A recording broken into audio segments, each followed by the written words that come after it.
This podcast is sponsored by nobody. Hey dudes, welcome to Splat from the Past, the only 80s themed horror sci-fi show where things can get totally radical. Now today I will be welcoming Precious Chong, the daughter of Tommy Chong, who I had on the show last year. Fucking legendary comedian's daughter. She also is a stand-up comedian and she's an actress. She's been in LA Confidential, which celebrates its 25th anniversary this year. She's been in Pearl Harbor. She's been on the Canadian crime action show Flashpoint. She had a horror movie that she wrote, produced, and starred in called Homewrecker a couple years ago. And she's a very funny stand-up comedian. I've watched her videos on YouTube. Oh my God, she is just laugh out loud funny. You know. Oh, and she also guest starred on the new Chucky series.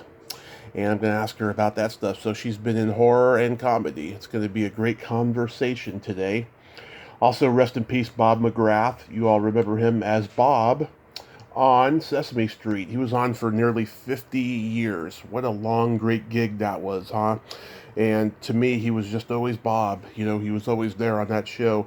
I reached out to him for an interview a year ago and didn't get a response back. I don't even think he read it or any of his people did. So rest in peace, Bob. Also, I need to go Mark Maron on you for a minute because I'm pretty fucking pissed here. You know, I've had so many iconic celebrities on here, especially in the last year. I've been so fucking blessed. But so many of my bucket list guests that I'd like to have refused to come on here. People I really, really want. Nancy Allen, Miriam Flynn, etc., etc. So many I can't even think of offhand right now, and I don't know why they're fucking declining me. You know, I mean, it's not a rite of passage, but it's like, you know, do you even know what my podcast is about? Have you listened to it? You know, it's like, don't jump to conclusions here. Just, take a listen. But I don't know why.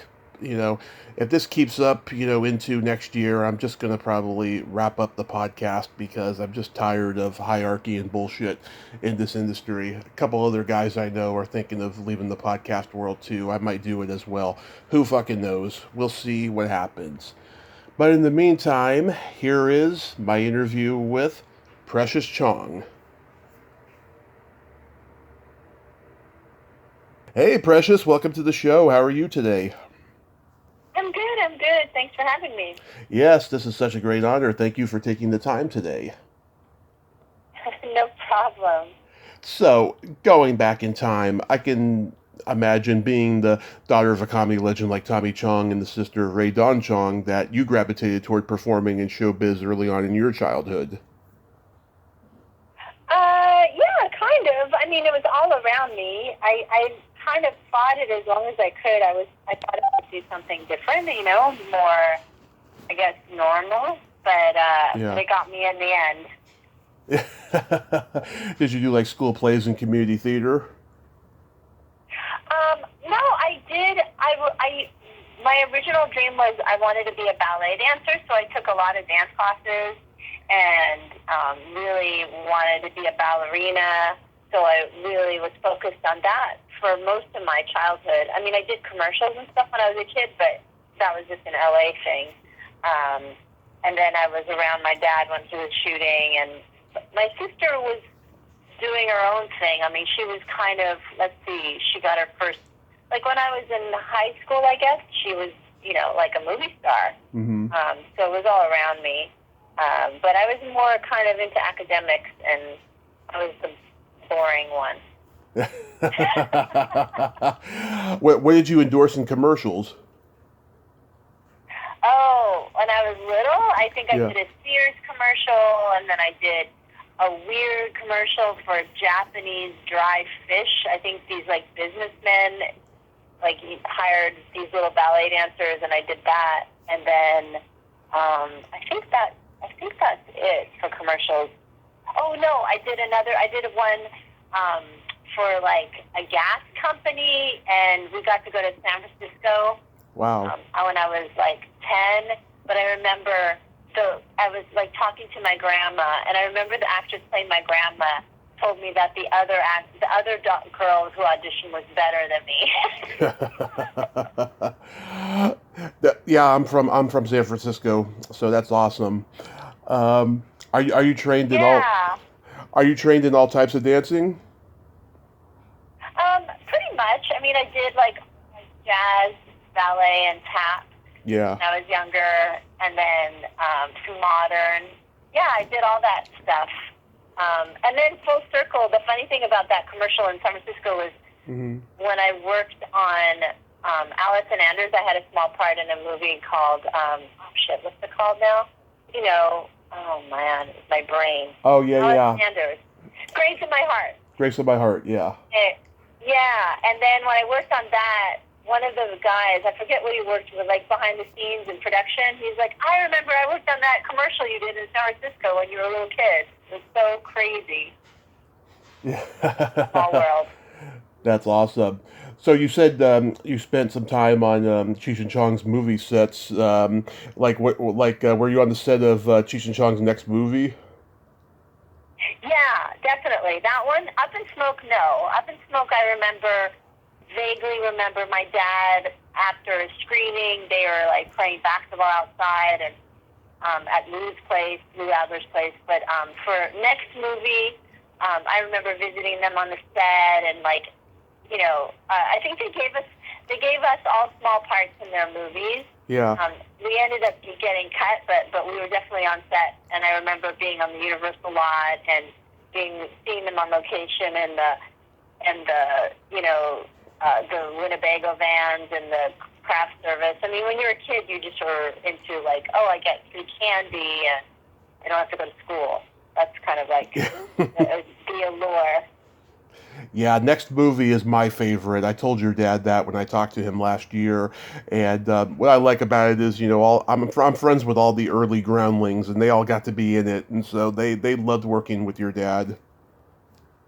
Yeah, I know. My dad was so cool like that. He hired all of them, and they were hilarious. He was actually very smart because, they're sorry about that. They're Swear all you want. they're so talented. Yeah, like Pee Wee Herman, and who else is from Groundlings? A lot of people. Oh yeah, Tracy Newman, John Perrigan, of course Elvira, and God, so many people. Or Kathy Griffin, but that was later. Yeah, that was later. Lisa Kudrow, John Lovitz. Yeah, a lot of people. Julia Sweeney. Yeah. Yeah. Do you have a favorite of the Cheech and Chong movies? I mean, next movie is pretty great. Yeah. What's so funny? This is not my opinion, but it's just a funny opinion. My brother, for some reason, Quentin Tarantino got a hold of my brother about something, and he was talking about he loved Corsican Brothers. Yeah. The most random movie. Yeah, But I love my next movie. What's the one where Cheech is on the glass elevator and he's stuck outside naked? I think is that Still Smoking? No.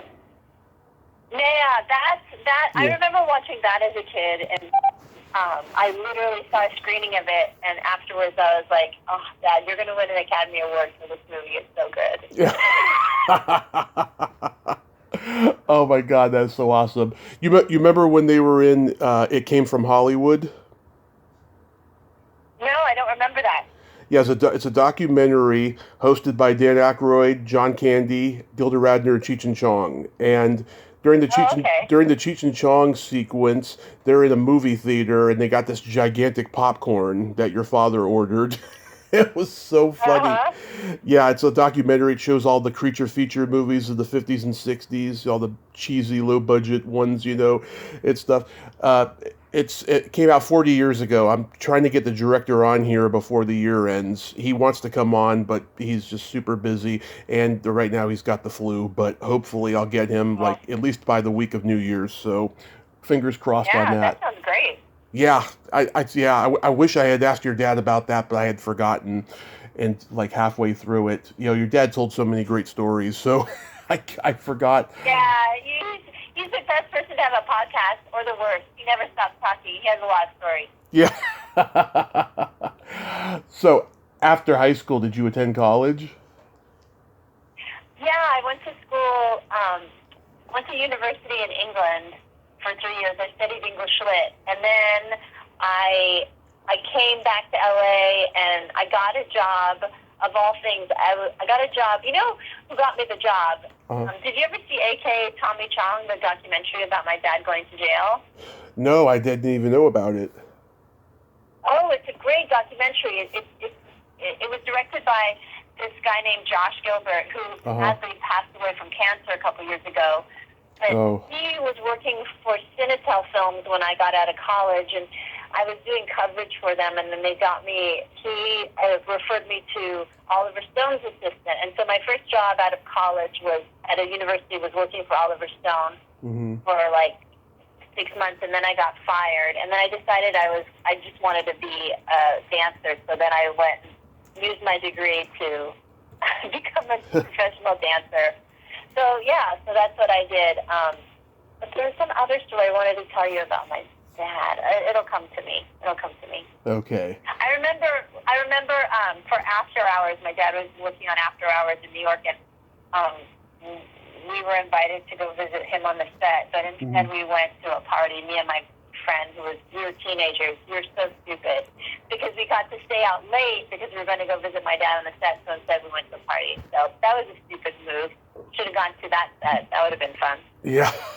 Or maybe you would have dodged the bullet by not going. Who knows? Who knows? Yeah. So, when you were in college, is that where you discovered, that you were funny and you wanted to do stand up and improv and all of that? No, hardly at all. I mean, it's funny because I've been working on this documentary this year about something else, and I had to go back and kind of interview people from my past, and they were like, "Oh, you were so funny." I never thought of myself as being funny. I just was more into being serious about my academics and being a dancer. I didn't start thinking I was good at comedy till I was like in my late 20s. I was studying acting, and a lot of times I was funny, but it was kind of by accident because I was like trying to be serious.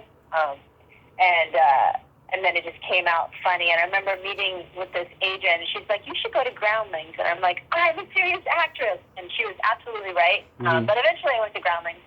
So no, I don't think I had the confidence in myself to think I was funny until later on, Yeah. I think I was around funny people my whole life, and I was friends with comedians.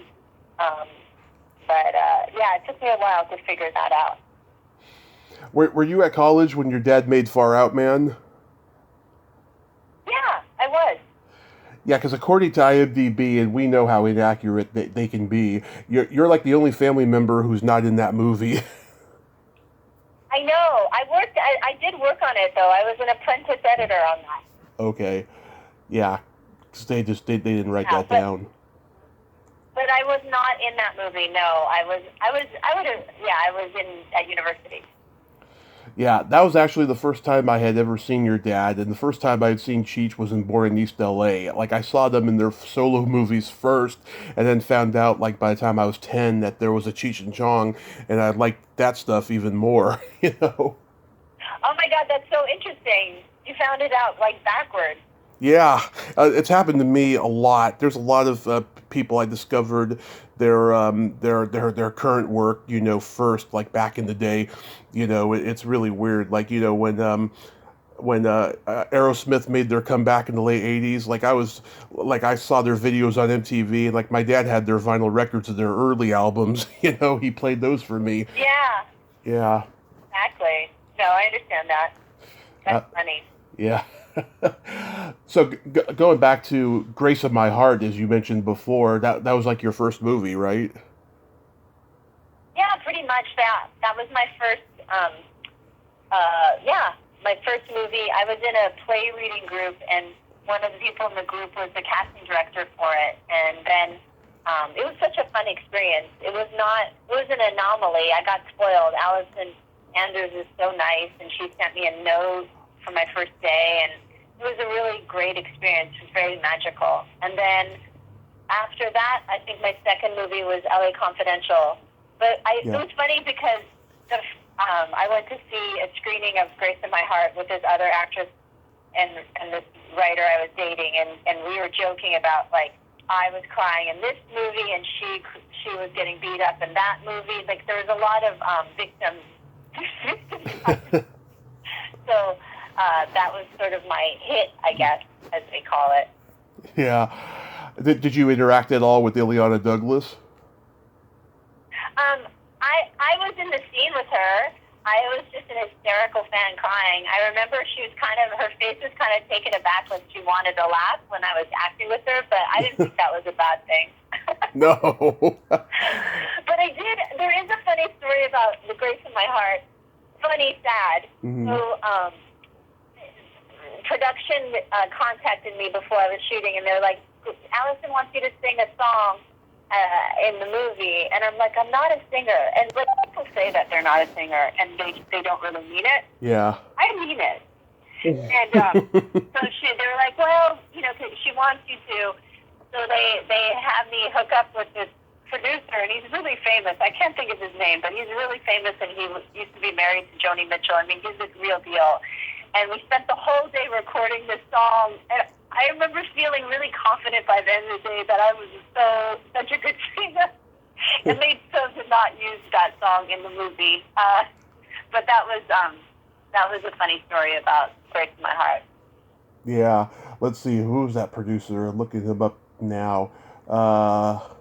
Let's see, there was Brett Harris, David Hassad, Elliot Lewis Rosenblatt, Scorsese, but no, he was not married to Joni Mitchell. No, let's see. Let's look at Joni Mitchell husband. That's a good idea. And he, Mitchell husband, Larry Klein. Okay, Larry Klein. Yeah, he was very nice, but I'm not a musician. Actually, I mean, I in this movie that I co-wrote called Homewrecker, I do sing in it badly, but it's funny how, like, it's my Achilles heel. It's like the thing that it's the hardest thing for me to do and the most embarrassing, and sometimes I think maybe it's karma. You're asked to do this thing that you don't want to do over and over again, but... Yeah. So then comes LA Confidential, which turns 25 this year. It's such a great movie. What do you remember about that set? Yeah, that was really magical. I remember auditioning for it. My friend told me recently, she's like, I auditioned for it. I mean, it's literally 2 words, like Merry Christmas, huh? I think it's all I say. So I was kind of annoyed when the director wanted to see me for a callback. I was like, oh my God. I was such a little jerk. So then I went to the callback, and then the movie set, I remember, I hadn't worked on a lot, and it was down in Long Beach, and I remember being on the shuttle, and I was asking this guy who was on the shuttle, I was like, I don't know where to go, and he was very sweet. He was Italian, and it turns out it was the DP, Dante Spinotti. He's very famous. Very nice man. And then it was an all-night shoot, and Russell Crowe wasn't famous at all. I didn't know who he was. But he was very intense, and but he was very kind, in spite of, like, I guess the reputation he has now. He stayed to do my close-up to act with me, and that's something, like, though he's the lead, so he didn't have to do that. And I remember my husband was played by a stuntman. Alan Graff. Yeah. Yeah. And he just threw me around all night in the. It was kind of weird. It was kind of a strange and magical night. And then Curtis Hanson, the director, is he was a very mild-mannered, very just like you wouldn't imagine, like, he didn't have a big some directors seem like movie stars. He was very, you wouldn't have noticed him. He was just very, like, kind and easygoing and but very specific, and I remember I had to like drive this car, this old car, and they wanted me to back out of it, and I was like, oh God, what if I crash it? You know, a lot of movie making is so technical, and so a lot of it is like trying not to break things. That's how it feels like, you know. But Yeah. but I really liked it. It was like you know, being in the costumes and of the period, and all the cars looked like it. And I remember Russell Crowe was like playing, like he could do all these crazy things with the I know this sounds crazy, but he could do all these tricks with his guns. So in between setups, he would like be playing with the guns, and I don't know, it was a very weird, magical night. And then I had no idea, like, I mean, I'm rambling. But the good It's okay. thing, for me, my dad always liked James Ellroy. So I knew about the writer, and I knew that my dad loved his movies, his writing, so I was excited to be a part of it that way. But I had no idea that it would be like a thing, like a success that it was. So that was a bit of a surprise. And I remember going to the cast and crew screening and seeing the director, Chris Hansen. He came to me right before when I walked in. He's like, "You're right in the beginning of the movie, so just heads up." And I was thinking, oh yeah. And then I remember watching it, and I remember hearing kind of like my breathing on the screen just before I saw myself, and I was like, oh, it felt so weird. I didn't like it, but that's usually how it is when you see yourself for the first time. This was like I thought I was going to be like a very pretty abused life, not a sad abused life. So that's how it is. Yeah, this was like Curtis Hansen's first across-the-board critically acclaimed film, because he had done The Hand That Rocks the Cradle, which was a box office hit, but I don't think necessarily, the critics liked it. And he had done Losing It, which was Tom Cruise's first lead role. It's a sex comedy in the early 80s. And he had done The Bedroom Window, which was a Hitchcock-style thriller with Steve Guttenberg. Really good movie, too. But, like, this was the first one where people were like, okay, Hansen knows his shit. And so this, took him into orbit. Yeah, and it's a sprawling, crazy ass movie. Like technically you'd think it wouldn't work because it covers so much, but how he really managed to make it all come together. And I think it helped that he hired people who weren't so well known in the leads. I think there was something about that made you really sort of get into the story. Yeah, everybody knew Russell Crowe after this movie. Yeah, I know. So you were on an episode of Tracy Takes On? I love it. Yes, I was. It was so fun. I love Tracy Ullman, so that was really fun. Oh yeah, she's one of the greats. Like, how did you land that gig? I auditioned for it. I auditioned for another part. Then I know they gave me one of the PA. It was, I was excited because I idolized her, so that was exciting. She was also really cool and nice to work with. So yeah, I just auditioned for it. Yeah, oh my God, she is just such a genius.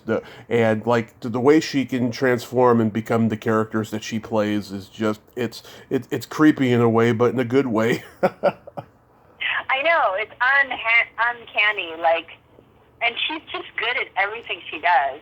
Yeah. It really is insane. I've heard she's extremely nice, she's maintained her British manners, She has. She was very kind. I remember, I was driving this old, I used to have a Dodge Dart Slinger, like a 1970, and I remember driving up to the production office, and she was there, and she was like, "I like your car." She was cool. Yeah, I know a groundling who's a writer for her, George McGrath, and he's got, like, all the episodes he wrote of hers on his YouTube channel, which I think is pretty cool. Oh, that's very cool. Yeah. And Tommy Chong directed this episode you were in. Oh, he did? Yeah. You remember working with him? No, I don't remember it at all. That was a long time ago, and I was pretty young, so I was like just trying to not mess up. And you have to remember too then that we didn't have like internet or Google, so No. everything was just like on a, you had your call sheet.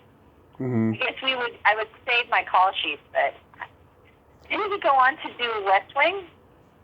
The West Wing? Yeah, I think so. Because he had directed actually like, HBO specials for comedians and done all these like performance art specials and stuff.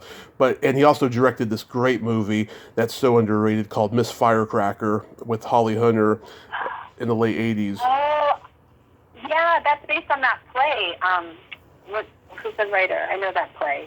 Yeah, I haven't seen that movie. Is it good? I should watch it. Yeah, I mean, I'm sure people who have seen the play probably have a different opinion because, sometimes the movie doesn't live up to the play, but I like it. I think, it's got a well-cast movie. It's got Tim Robbins and Alfre Woodard and the girl who loses her pinky toe on Seinfeld and lots of good actors that are in that.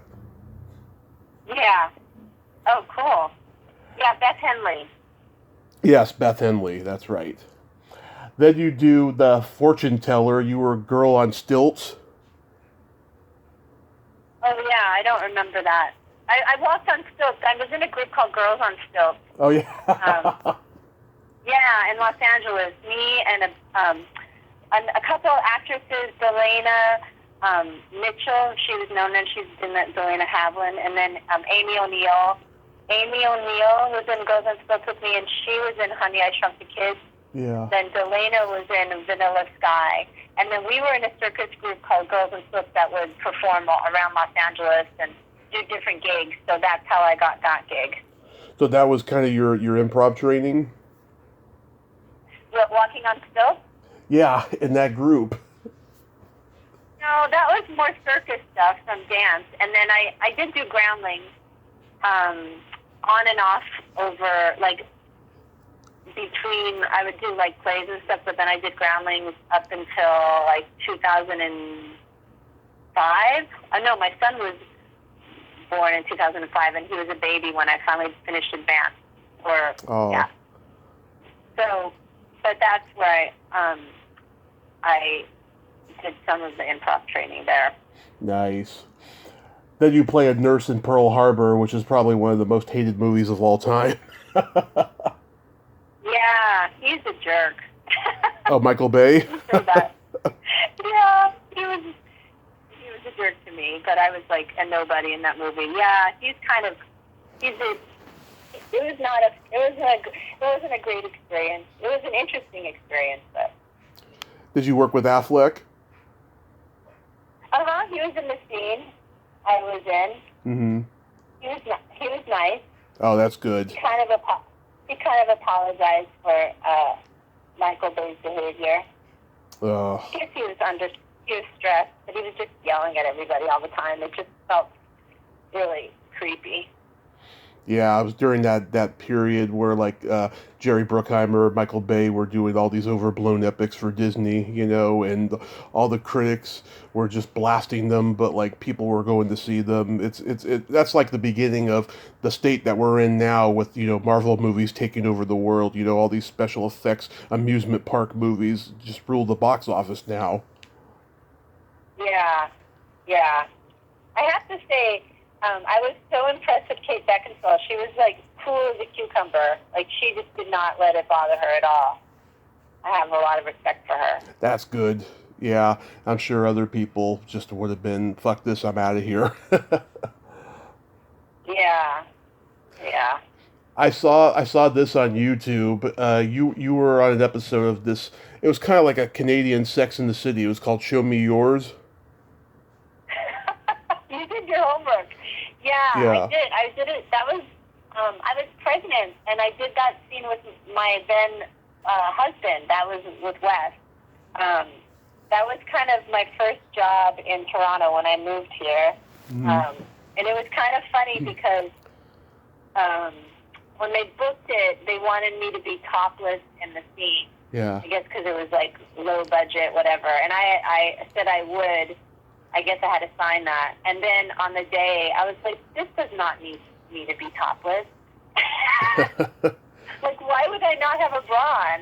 And so then I just said, I'm not doing it. And because it's Canada, he just said, okay. Yeah, oh my God, I was laughing out loud. Just the way he admires your belly button ring, and then you comment on how his pussy eating has, improved. And he's like, oh yeah, Carol has taught me a thing or two. And she's like, oh, remind me to think, Carol. And then you start orgasming. It was a silly scene. Yeah, it was fun. That was fun. But, Yeah. I was very pregnant, and my boobs were really big because I was pregnant, but the costume person was like, those aren't real. And I'm like, yeah, they are. And they're like, no, they're not. And I'm like, oh, whatever. Yeah. Oh my God. I'm not going to argue with you. Yeah, oh my God, that's pretty awkward. How was guest starring on Flashpoint? That was good. It was fun. A lot of, I was very excited to book that job because it had been a while, and it was a big part for me. Like, I'd never had like sort of an arc on a episodic, and yeah, it was good. Everyone was very nice, and yeah, it was fun. I watched Flashpoint in the hospital when I was recovering from my accident every day because that was one of the shows that was on like all the time was Flashpoint. I had like 8 or 10 channels on my little hospital screen TV. Oh my gosh, that's so random. So why were you in the hospital? What happened? I had a car crash in January of 2015. I spent 30 days in a coma, and statistically I should be dead now, but I survived it. Wow, I'm so happy to hear that. That's crazy. Yeah, 7 years later, I've been sober and, coming up on 1,700 interviews, and I'm just blessed. Good for you. Wow. Oh my gosh. Yeah, it's pretty crazy. I've been working on my memoir on and off for the last year, so, Yeah. I'll hopefully get that done in the next, year or two. Tell me about the Trailer Park Boys. You were in Don't Legalize It. Yeah, that's a weird one. So not this job, but I'll tell you how it happened. I was hosting the 420 event in Ottawa. It was before weed was legal, so they asked me to host it. And there's like a huge, it happens on like Parliament Hill in Ottawa, and thousands of people are there. So I guess Trailer Park Boys were shooting that event in the movie, Mm-hmm. and then they used some of it that I was in. So then I didn't even shoot it. So what happened was, like a couple of months later, my agent was like, Trailer Park Boys want to give you money for being in their movie. And I was like, oh, okay, great. So that's how that happened. I didn't audition for it. It just was because I was there hosting the event, they used it. So that's how I ended up in their movie. Wow. Yeah, I think that the Trailer Park Boys are like the last of the comedy teams, along with Tim and Eric, because there's like no more comedy teams. Yeah, I guess you're right. I'm trying to think if there's any. I'm sure there'll be more. It just takes time. They must be huge Cheech and Chong fans, though. I have never met them, so I'm assuming that they are. Yeah, because they got to be influenced by them and probably, Fire Sign Theater and just all these like really subversive counterculture comedy teams, Exactly. So in 2020, you did this horror comedy, Homewrecker, which you wrote, produced, and starred in. What's the genesis behind that? Zach, who directed it, I had collaborated with him a lot on different things in the past. He edited a short film that I wrote and was in called Chinatown, and then we worked on some like sketch videos together, and so then he wanted to make a movie. he had this idea that we could use my house, and he wanted to work with me, and Alex Esso is a friend of his, and he just had this idea, and so all three of us came up with a sort of the story beats. He had like the rough idea of the title, and so we came up with the story beats, and we wrote it together, and we shot it in my house when my boyfriend was on vacation for 2 weeks. Mm-hmm. And it was crazy. Like, we had no money and no time, but it was so much fun. So that's the genesis of that. And then, it ended up having a really good reception at the festivals, the genre festivals, and now it's on Shudder, and it's going on Shudder UK at the end of this month as well. So it's doing pretty well. Awesome. Yeah, I saw the trailer. It looks like it's like the cable guy meets Serial Mom. Yeah, exactly. That's exactly it. Yeah. Are you a huge horror fan? I am. I do love horror. I never thought I would be, like, I didn't know if that was, like, my genre, but I've always loved horror movies more than anyone in my family. Like, I always wanted to watch them, and my parents were too scared. Like, The Omen, and I saw The Shining in the movie theater when I was a kid, and that terrified me, but I loved it so much. So, yeah, I've always loved really good horror. I mean, I'm not really into, like, the Saw genre. I'm not into the gore ones, but I do love a good horror movie, a scary one. Yeah, I mean, I'm a huge horror fan. This podcast started out as horror only originally, and I love the Jason and Freddy movies, and Hellraiser, Phantasm, all that stuff. And I love really obscure ones too. I just adore horror, and it's been. Yeah, I think it's it's a great genre to sort of. Talk about things in a way that it's very subversive. Like, you can really get away with a lot in horror. Yeah, like what are some of your favorites? Well, I love this. What's it called? Is it called The Orphan? The Orphanage? Is it The Orphanage? Is that a newer one? It's an orphanage, and it's 2007. I didn't see that. I think it's I'm thinking of a different. Maybe it's called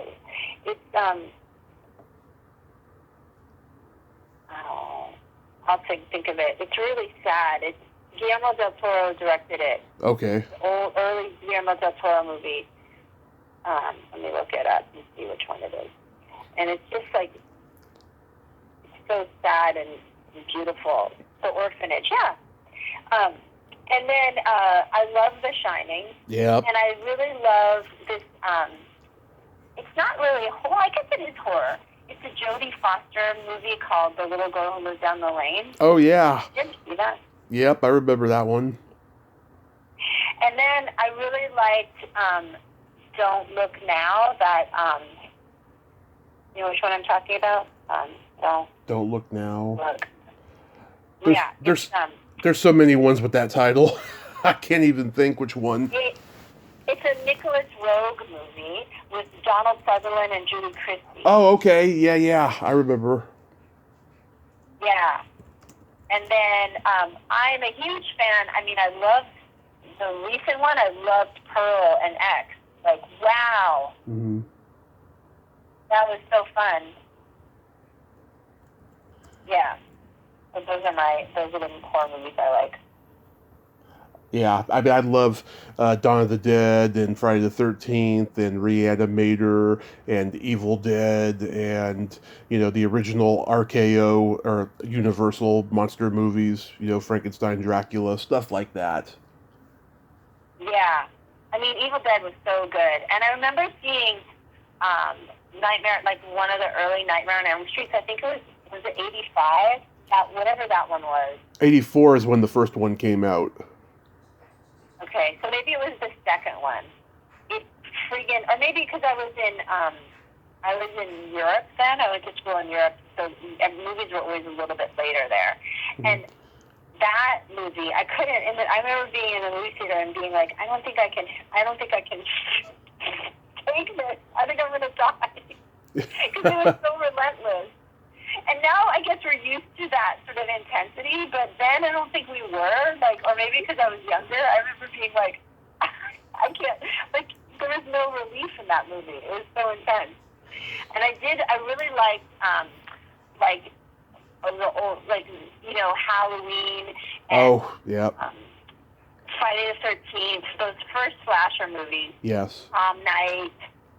I'd always beg whoever was babysitting me to take me to those ones. It was hard to get to those because, you know, I was too young to go to the movies and to see those, but that was. Oh, I interviewed the hippie. Oh, sorry. I interviewed the hippie in part 3 who looks like your dad, David Kadams. Oh, really? Yeah, Friday the 13th, part 3. And, yeah, he told me, he was kind of based on Tommy Chong, you know. And then I saw your dad do an interview where he was asked about him. Who he was talking about? Yeah, asked him, you know, about, he says, I can't remember what was said really, but it was brought up. He says, like, did you know that there's a guy in Friday the 13th part 3 who's playing a hippie character based on you or something like that? You guest starred on Chucky recently. Yeah, that was so fun. Yeah, Don Mancini directed it. Yeah, he's a good guy to work for. Very good, really, really fun, really nice, and it was funny to like talk about it now because it's already been shown. But like, you know, I had like you have to. I was selling the doll at the garage sale, but like, you know, the doll is such an important part of the show.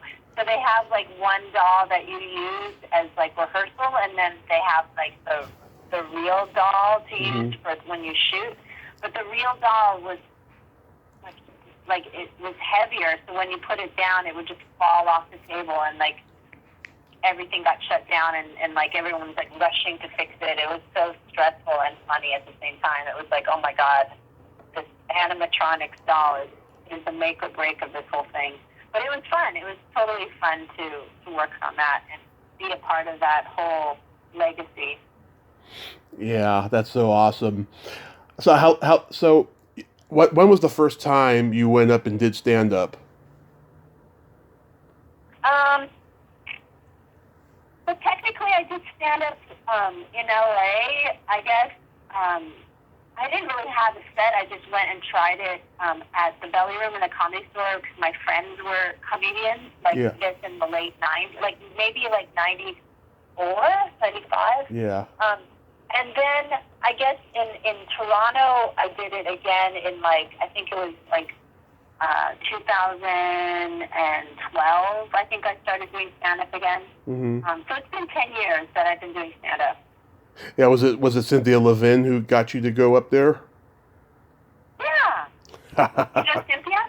Oh yes. In 2018, I was interviewing all these like old Comedy Store comedians, and she just friended me on Facebook, and then I started hearing her name on the Comedy Store podcast, and I watched some of her stuff on YouTube. I was like, oh my God, she's fucking hilarious. I got to have her on my show, and we became fast friends.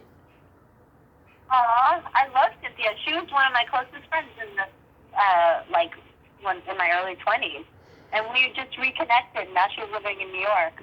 I know. I saw that you two were hanging out at some point months back. You had pictures on there. I was like, oh, that is so cool that she knows Precious Chong, you know.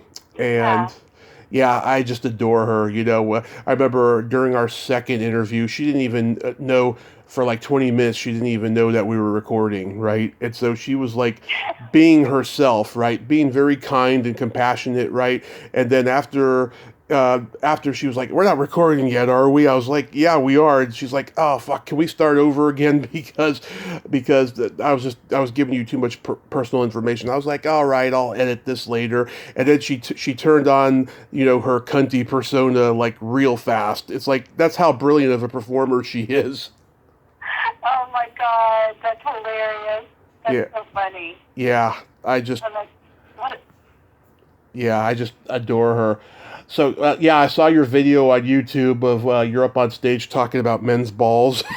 Oh yeah, that's an old bit. Yes. I was on the Oh, floor. That was brilliant. thank you, thank you. Yeah. Do you ever I'm get? recording another album. Well, not another. I'm recording a comedy album this Sunday with Melissa Story, who I do a monthly show with at Comedy Bar. So, Nice. yeah. So, finally getting that together. Awesome. Do you ever go up at Yuck Yucks? Yeah, I have definitely. I'm not on their roster. I'm not a Yes Yes comedian. Mm-hmm. But Melissa is. So, but yeah, definitely. I actually am trying to get up this week because I need to get more stage time. Are you a comedian too? I don't know if you are. Yeah, I did stand up in San Francisco for 10 years, but my kind of humor is not the kind of humor you want to do in San Francisco, especially during the last couple of years I was doing it when woke Oh, came into the picture. And I got out just before Me Too happened. And there was a lot of bullshit and a lot of talk about me because, I would remain in character off stage and I was lucky. There was a lot of female comedians I became good friends with, but then there was a lot of them that they were just doing it to get away from their husbands, and then they're freaking calling me a perv and all this shit and all this horrible stuff. So it's just like I don't if that's what stand up comedy is now, I don't want to be a part of it. yeah. I get that. I understand that. It was pretty awful, but I had fun.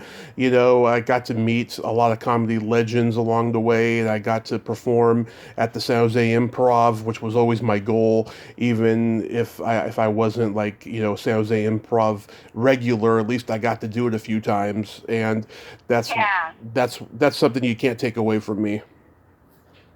Good for you. That's great. Yes, it was a lot of fun. So, do you have any upcoming projects or stand-up shows aside from the one about what you're recording your album? Is there any other shows? Well, yeah. So that one is this Sunday, and then the 11th and the 20th. Hmm. And then not really. I worked on a Canadian show last week, an episode of Murdoch Mysteries, which is sort of a Canadian staple. I think it's on Netflix. You could probably watch it. So that was really fun. It's kind of like Murder She Wrote, but in turn of the century Toronto. So it's a period piece. And yeah, so that's basically it. And Zach and I, who we made Homewrecker, we wrote another script that we're in pre-production. So hopefully that will shoot next year. So that's the plan. Ah, that is so wonderful. So, we got to play my secret silly game. This is a series of silly slumber party questions. It's no win or lose, just pure benign fun. And how Okay. how the game works is I ask you the question, you answer it, and then you ask me that exact same question and I answer it. And feel free to comment on the answers because they might be funny. Okay. Okay. Precious, are you ticklish? A little bit. Are you ticklish? Oh, yes. If you tickle me without warning, I might hit you in the groin.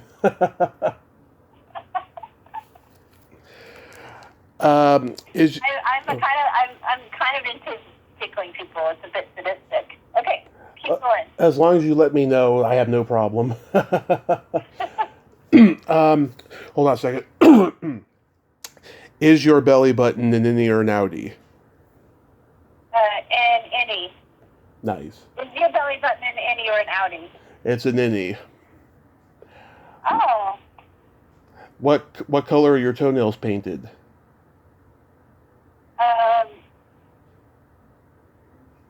what color are your toenails painted? I didn't hear you. Sorry. What color are your toes? My toenails are painted orange. Oh, okay. They're orange.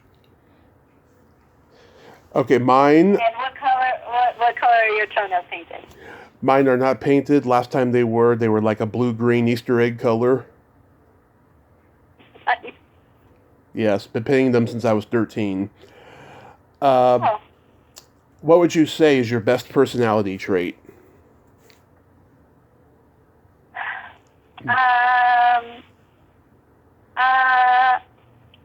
Loyalty. That's a good one to have. What about you? What's your best personality trait? Being that I'm a Gemini, I have empathy and I have no filter. Oh, you're a crazy Gemini, like my dad. Yes, I'm June 6th. And then my favorite question, is there a stinky smell that just makes you gag? Oh, a stinky smell that makes me gag. Oh, oh.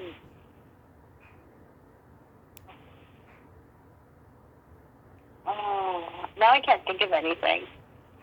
Stinky smell that makes me gag. Well, you answer first. No, I'll do it. Okay. I used to deliver food. Uh-huh. This person who was a shut-in, that place smelled like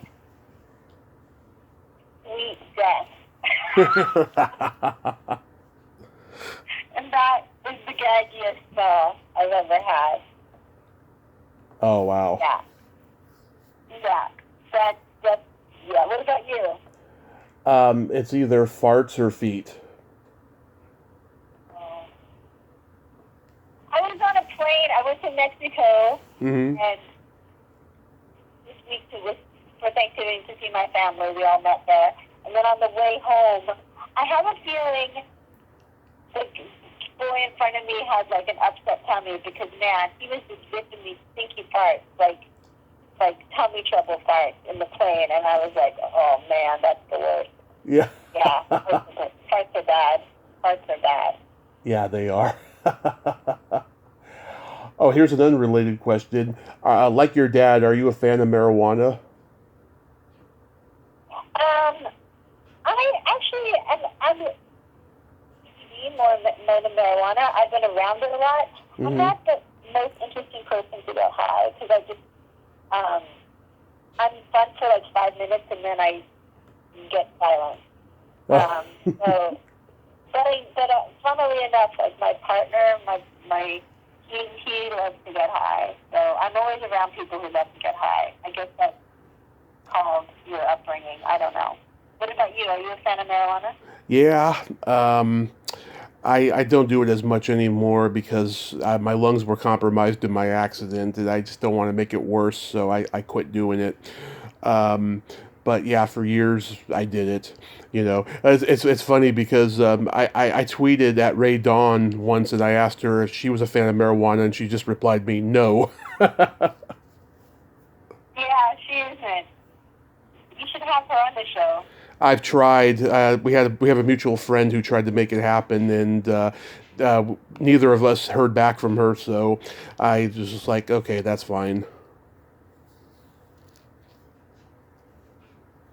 It happens, you know. I mentioned at the top of the episode when I was doing my intro, I've been getting a lot of declines from like huge bucket list guests that I want, and it's like, what the fuck? They do podcasts all the time. Why not mine? You know, I mean, look at who I've had on and stuff. You know. Yeah, I know. It's just sometimes I guess people just don't have the time. I don't know. There's no rhyme or reason to it. Just keep going. Exactly, exactly. I have a couple jokes for you. Oh, okay. Why did Frosty have a smile on his face? Why? He saw the snowblower.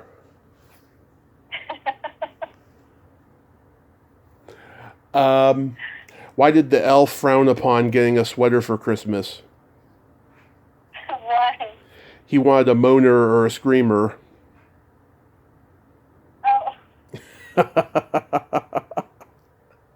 I know, I do these dad jokes all the time, and people love them. oh, that's funny. Precious, thank you so much for coming on today and having this Thank fun you for having conversation. me. It's been really fun. Absolutely, and I hope the recording of your album goes well. I'll certainly listen to it when it comes out, and you have yourself a Merry Christmas, a Happy New Year, and be safe out there. You too. Take care. Thank you so much. Bye-bye. Sure. Bye. Well, there you have it. Precious Chong. Ain't she a sweetheart? Ah, what a great lady, huh? Great conversation. I'm so glad that we could talk today. And Tommy Chong has a lot to be proud of. It's really, really great. She's very talented. Go take a listen to that album when it comes out. She's recording it this Sunday, so it'll be months down the line. But when it does come out, go listen. Well, until next time, this is Tommy Throwback Kovac saying there's no shame in living in the past because the present sucks. Later, dudes.